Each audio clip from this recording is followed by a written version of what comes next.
Alright, sassy ones, I'm back for another great sassy chat, and today we're talking about how I became sensual and kinky. And I realised that the act of becoming something, the way that we can explore a fantasy, does not happen overnight. No, it does not. There's so many levels and layers to the way that we might have to unblock the path and walk into the future us that awaits, the desires, the fantasies, the relationships with our confidence, with our bodies. And as always, I'm overjoyed to be hitting your screen. So whether you are watching on YouTube, on The Sassy Show, or maybe you are tuned in on Joy Club where I am live streaming, well babies, we're about to have some fun. And I'm in a new location today. We have no mic, so I am projecting my voice. And I hope that this message comes from me to you, from the heart to the soul. So I wrote some notes to help us stay on track today on this topic of becoming sensual and kinky. So personally, I used to feel a lot of shyness and shame around my natural body appearance. I found it very hard to even be able to get into my swimwear and show people what I looked like in my naked, nudie flesh. When we can struggle with these barriers, these layers of insecurity that just sprinkle into every part of our working and living life, our waking life, that's what they usually call it, it can be quite a ball ache to have to break down what we've learnt. So if you can relate to this feeling of discomfort, of feeling shy in your body, of having all those self-doubt, self-criticism thoughts up there non-stop, popping over, clocking by, then there are multiple ways that we can slowly break down the learnt lessons of and move into the joyful part of liberation, of sassy liberation, so that we can explore our kinks and our sensuality without shame. Shame is the word of the day. If you're tuned in, then maybe you're aware of what it feels like to carry something. It might be a simple experience of a memory of wanting to jump into a pool without any clothes on and someone shouting from the side, "Put some clothes on, you can't go in the pool naked." And that can really embed itself into our brains so that we grow up through our adult life thinking there is something wrong with our desire to throw ourselves into water completely naked. I love a skinny dip. But these memories, these things that we've been told, they can influence how we approach our desires today. And when something faces us, a possibility to maybe strip off and get in that water, or be tied against a tree, or perhaps go on all fours and bark, just some examples that I happen to want to share with you. When we have these thoughts, and then they're followed by a thought that's shame, saying that's wrong, saying you're not good enough, saying that's inappropriate, that's stupid, that's immature, don't act that way, got to grow up, whatever those nasty, annoying, self-critique thoughts are, I would encourage you to hold them for a second and think, hang on, who first told me X, Y, and Z? Who told me I was stupid for wanting to bark like a dog? Who said that there was something strange about my desire to be tied up against a tree? What messages did I receive about nudity that mean that I now have this weight and this fear of being naked in public? So it's always good to bring it back down to where did the first thought get planted? Where did that seed land? And then we're able to decompartmentalize it. And some of these exercises I would encourage you to do on your own.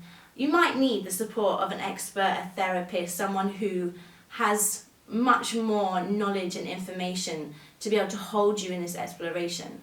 But if it's a quick thought that comes up when you're having an interaction with someone, potentially they say, "Can you massage my feet?" and your first response is, "Ew, feet, no, not going to touch them." How can you break that down just on your own or in conversation with that person who you're building this sensual relationship with? There's little moments that can kind of let our body language shift. So if our thoughts aren't fully aware of how we're responding to something, our body is often telling us, oh, no, or God forbid, can't do that. We might shrink ourselves, we might want to cover up, we might want to run away, we might feel scared and sweaty. So look out for these little telltale signs that show us where the fear lies. Because once the fear is made aware of, we can then move that to the side and see what other parts of us exist on, in and around the surface.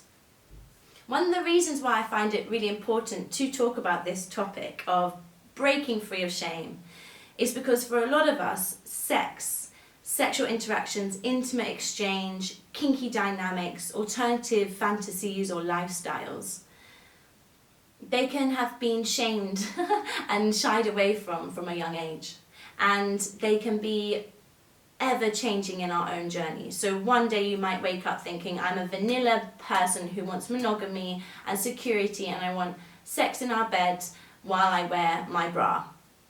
And then 2 weeks later, or 2 years later, you might suddenly find that you're having this new, deep urge to run through a field naked and be chased and kidnapped and have all these amazing fantasies live out that you never realised were inside of you. And being able to recognise how we change, how we're so fluid in what we desire, puts us in a position of agency and compassion, because we're able to recognise compassionately that what we want changes, and we can vocalise that to someone else and also hold it for ourselves. For instance, when I started out on my kink journey, I was really drawn to being a submissive. I really felt this draw to just letting someone take control, give me instructions, tell me what to do. Everything around that felt like this relinquishing of power that I really wanted. I wanted to be told. I wanted to follow instructions and be obedient. And I carried out in that role so many beautiful sessions and play exchanges until just before Christmas, maybe 4 years down the line, and I felt myself resist that completely. I didn't want to have those exchanges anymore. I wanted to be more dominant. I wanted to be a top. I wanted to be giving instructions and telling people what to do. My own desire of my role had changed. And I think the awareness that comes from allowing ourselves to just broaden that imagination and dip our toes into these new ideas, these new dreams and fantasies, they can allow us to go even deeper with our kinks and our sensuality. So we've got number 1 point, try and get rid of that shame. Identify where the fear comes in, identify what's holding you back. Number 2, have compassion and respect for the fact that you as an individual and all the beautiful people who you might play with and be intimate with are also ever changing. So we can have compassion. We can make it human. Our sensuality, our kinkiness, our desires, they just change all the time. And the third point is allowing ourselves to be unlimited in what we dream up. Because a lot of the time, we think that sensuality, kink, sex, interactions are reliant on another human. And if they're not, then we're just having a wank. We're just masturbating, or maybe we're getting off on some porn. When, for me, becoming sensual and kinky started on my own in so many different places and spaces. I remember walking down a country field and the sunshine was hitting my face, and as I walked, my legs were starting to create pressure around my pelvic area and my labia lips, and I felt myself becoming very aroused, and I leant against a tree, and the touch and the sensation of the bark, the light coming through, dappling through the leaves, the heat of the day, and the fact that I was outside with no one around in this nature spot was enough for me to have an orgasm without even touching myself. And that was a huge step of me understanding that sensuality could be that experience of just being in nature rather than reliant on another human. I also found that dressing up for myself, looking in the mirror, being able to admire my skin, my hair, I am a hairy lady, these are all things that I was able to first get rid of the shame around, second understand that I was changing and I could be compassionate with my body as I saw it from different places and perspectives, to finally embrace what I was seeing and really play with that. And that is where my kinks really formed, through self-portraiture, through filming myself, and letting myself explore what character I was in the reflection, in the mirror, in the camera. Because kink is often very much up here, as is sex, right? Brain and body. So when we're becoming sensual, we're becoming more aware of how things are feeling on our skin, around us, in our environment, the sounds, the smells, the bells, the whistles.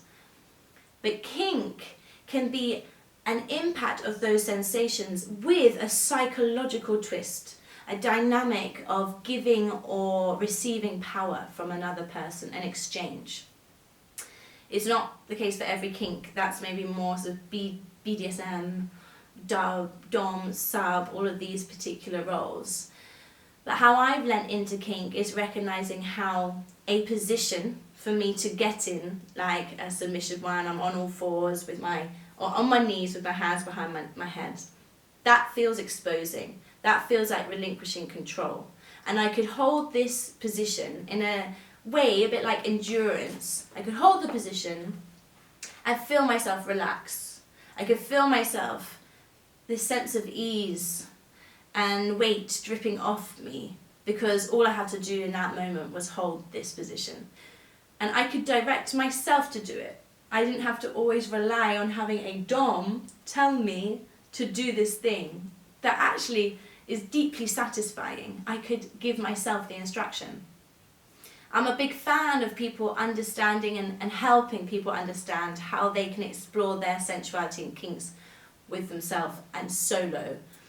Because when we do that, we're able to explore it on a timeline and at a pace that is perfect for ourselves. There's no pressure, there's no fear of letting someone else down, which can often lead us to compromise on our decision making. And there's no need to perform for anyone else apart from ourselves. And it also gives you the space to sit with the discomfort and work around it. So to start with, I found it very difficult to look in the mirror and see my genitals and masturbate. I couldn't understand how that could be sexy for anyone. And then over time, I realized actually there were two things that can heighten the arousal. The first is edging. So that idea of I'm touching myself, but I'm going so close to my nipples, but I'm not actually going to touch my nipples. I'm just going to arouse myself and getting a bit closer, but I'm still not going to touch the nipples. And you can do that in any area of your body that might feel extra delightful. And then you have the, what's the other point? Edging and being able to be mysterious. So think about underwear. What is it about a person's body in underwear that's so arousing? Often for me, it's the thing that we don't see. We're not seeing the nipples. We're not seeing all of the genitalia. Something's hidden. Maybe we're just getting a bit of cleavage. We're just seeing the top of a bum crack. We're seeing slightly up a skirt, but not the whole thing. So it's these little tasty, you're almost seeing it, but you're not. That's what's exciting, at least for me, about underwear. And I think on the majority, if you look at the research, we are aroused by that edginess, that almost but not quite, the mystery. We want more. So playing with those two things were really fundamental in me being able to tap into my own sensual, kinky self. So I'm wondering how this might relate to you. What are the moments in your day that make you feel so much more connected and aware of your body, and what feels good, and what allows you to be a little more fruity? The aim isn't always to wank. It doesn't have to be, I'm having a wank and I'm going to have a climax and that's amazing. No, it can be, I'm loving my fingertips across my skin. and I've just washed, and I've got the breeze coming in from the windows, my skin's still a little damp, and I can hear the sound of birds. Maybe that's your thing. Maybe it's putting on those silky pajamas before you go to bed and letting yourself just really snuggle up to the duvet and the cushions, and it's all soft fabric, and that feels like a sensual delight. Perhaps it's letting yourself really slowly take a scoop of your yogurt and putting a tiny bit of your yogurt on your lip and then licking it off your lip and then deliciously eating the yogurt off your spoon, like you're doing your own bloody yogurt advert and you're just seducing yourself and others. So these are just a few ways that you can start to be a little sensual and a little kinky, because it's erotic and it's naughty. I think that's another great word to think about. What are the things that feel a bit naughty? Is it being caught? Is it doing something where you're not meant to really do it? And I'm not talking about things that just feel really inappropriate. I'm talking about me in the middle of a field, slightly rubbing it up against a tree. There's always a limit to doing something that's risky and doing something that's purely dangerous and going to get you into a lot of trouble. So be sensible as always. Don't risk it for no reason. And maybe it's risky enough that you have a little bit of your curtain open while you decide to get changed in the morning, just to play with the idea of who could be watching. So these are little ways you can kind of find out what you like.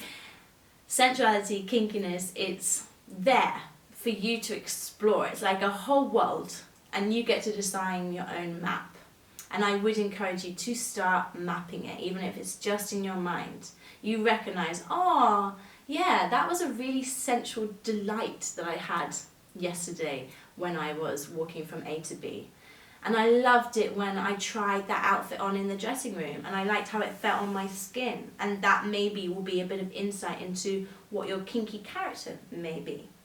So all these pockets of fabulousness are there for you to explore. I have some fabulous workshops coming up throughout May. I've got them every Thursday, starting this Thursday with solo sensuality. Then it's followed by kinky touch, taste and smell, and finally edging your senses. And we'll be going into depth about all of these curious, fabulous little topics and finding ways to enhance our sensuality, enhance our experiences of intimacy, of kink, of dynamics, without an expectation that it has to look a certain way, or it has to sound a certain way, or you have to stick to one way, because it is your own map. So thank you for joining me as always. I am BxSassy. You can find me on Joy Club at BxSassy Coach. I've got lots of yummy things up there for you to explore, including a bunch of interviews. I'm also on Instagram at BxSassy2, because the first account got deleted. Who else? Just me. And I would love you to join me for my workshops. Everything's linked in Instagram, but you can also find out more via the Wax app. Look me up, The Sassy Show. Thank you for tuning in, everyone. I will see you soon. We're peacing out, we're peacing out. Dun da da da, da da da dee. Do do do do.